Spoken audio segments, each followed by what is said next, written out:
Welcome back to the Charlie Kirk Show. This is Vice President JD Vance. JD Vance, the Vice President of the United States, and other senior administration officials guest hosted Charlie Kirk's podcast. They announced today a crackdown on liberal groups who Vance said were responsible for Kirk's death, even though officials say that this individual acted alone. We're trying to figure out how to prevent this festering violence that you see on the far left from becoming even more and more mainstream. As the New York Times put it, they spoke in vague and menacing terms about far-left groups that they said facilitated the violence.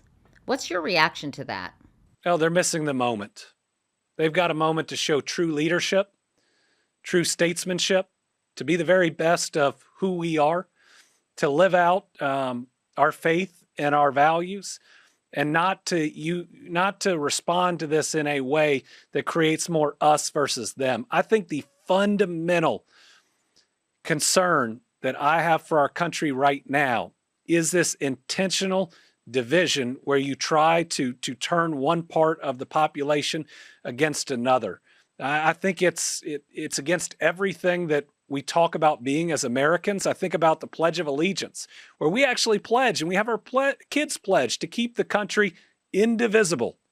We say that word in the middle of the pledge. So everything can't be about blaming this group or that group or putting half the country into a bucket and telling the other half that they should be upset with them. And it also, I don't think, respects individuals on any side of the political spectrum, because we're all so much more nuanced than just being left or right, Democrat, Republican, liberal, or conservative. We all have different views based on our life experiences.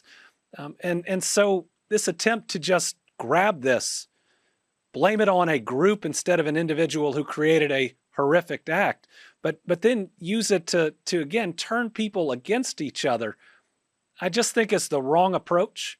And not what a tragedy like this should get out of us. I mean, a tragedy like this should remind us how important life is and how much we care about each other, not to make us care about each other less.